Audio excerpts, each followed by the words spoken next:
Hello and welcome to World This Week by Latest Laws. This is our weekly program, so subscribe and press the bell icon to get notified. My name is Monica Rahar and let's get started by having a look at what transpired before the Supreme Court this week. The Apex Court is closed for summer vacations from 22nd of June to 3rd of July. Hearing of urgent matters is continuing. Chief Minister of Jharkhand, Mr. Hemant Soren, has stated that his government has moved the Apex Court challenging the centre's decision to auction coal blocks for commercial mining. Foreign nationals from 35 countries who attended the Tablighi Jamaat congregation in Delhi have approached the Apex Court challenging the blacklisting by Union Home Affairs Ministry. The Apex Court has also directed transfer of all pleas related to Franklin Templeton India for shutting down 6 of its debt schemes from various high courts in the country to the High Court of Karnataka. While deciding a Madras High Court order, the Apex Court has enunciated that lockdown announced during COVID-19 is not akin to proclamation of emergency and that bail is an indefeasible right on non-submission of charge sheet within prescribed time. The Tripura government has decided to file an affidavit in the Apex Court for seeking its permission for providing alternative employment to more than 10,000 teachers who had lost their jobs due to COVID-19. Centre has also informed the Supreme Court that the Department of Telecommunication has decided to withdraw 96% of Rs 4 lakh crore demands for AGR related dues against non-telecom PSUs. Apex Court has also refused to stay groundwork for Central Vista project. In what came as a setback for Bank of Baroda, the Apex Court has allowed RBI to take necessary action against the bank for failing to meet its commitment on invocation of a bank guarantee. Now, let's proceed to our next segment, which is of Delhi High Court, and see the important developments which took place before the court this week. The court has granted bail to Safora Zargar, the pregnant Jamia student who was arrested for her alleged role in Delhi riots after the Delhi police has stated that it had no objection on her release on humanitarian grounds. In response to a PIL before the Delhi High Court, the RBI has told the court that Google Pay is in fact a third-party app provider and it does not operate any payment systems. The court has declined to entertain a PIL seeking stoppage of passenger trains, saying it was a policy decision of the government. The court has disposed of a batch of petitions challenging special corona fee on alcohol but granted liberty to some of the petitioners to file a civil suit for recovery before the appropriate forum or court. High Court of Delhi has also extended till July 31st the interim protection granted to Delhi Minorities Commission chairperson Zafarul Islam in connection with the FIR's register over his alleged seditious statement on social media. Patiala House Court of Delhi has restrained a former Modi Care consultant to post defamatory videos against Modi Care Limited on any platform including social media sites till June 25.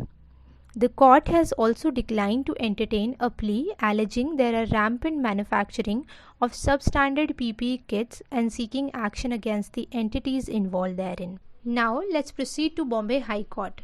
Filmmaker Sanjay Leela Bhansali's production house has approached the court against Euros International Media Limited seeking restraining orders from exploiting the rights of Bajirao Mastani, the 2015 film which they co-produced. The court has also ordered the Disaster Management Authority and state to take cognizance of fishing communities' representations against the losses they suffered due to the cyclone which hit Maharashtra June this year. Here's an update from Madras High Court. The court has issued notice to Tamil Nadu prison authorities on a plea by Rajiv Gandhi assassination live convict Nalini Sriharan's mother, alleging that her daughter was not allowed to meet her husband for past 3 months. Here's an important update from Uttarakhand High Court. The court has held that consensual cohabitation between two adults of same sex isn't illegal or crime. Here's our important updates from Punjab and Haryana High Court. The court has put an end to age-old practice of police officials adding non-bailable offences to FIRs after the accused have been granted interim bail for defeating the purpose of anticipatory bail. The court has issued directions to the government of Punjab, Haryana and Chandigarh administration to conduct raids at chemist shops and drug manufacturers to ascertain the quality of sanitizers and face masks being sold. Now let's have a look at Gujarat High Court. In a midnight hearing, the Gujarat High Court dismisses petitions seeking permission for Jagannath Rath Yatra in Ahmedabad. The Bar Council of Gujarat has permitted advocates to take necessary alternative jobs or do side business until December 31st. Now let's have a look at Telangana High Court. The High Court has issued notice to social networking site Twitter, Center and also the state government seeking explanations as to why some of the posts alleging linking of COVID-19 to the Muslim community. Now let's proceed with the miscellaneous segment wherein we discuss important legal developments from India. A criminal complaint has been filed against Baba Ramdev and the MD of Patanjali Ayurveda for claiming to have prepared a medicine to cure COVID-19. Tahavur Rana, a Pakistani origin Canadian sent to a US jail for his role in planning the 2008 Mumbai attacks, has been re-arrested to face extradition to India. A local court has convicted serial killer Cyanide Mohan, holding him guilty in the rape and murder of a young woman in Kerala in 2009. The Enforcement Directorate has conducted searches at premises in Delhi and Noida connected to suspended AAP councillor Tahir Hussain in a money laundering case. The CBI has registered a case against Venugopal Dhoot, the CMD of Videocon Industries Limited, and unknown officials of a consortium of lenders led by State Bank of India for alleged undue pecuniary gains to the company. The Union HRD Ministry has told the Supreme Court that the CBSE Class 10th and 12th board examination, which were to be held in July, now stand cancelled.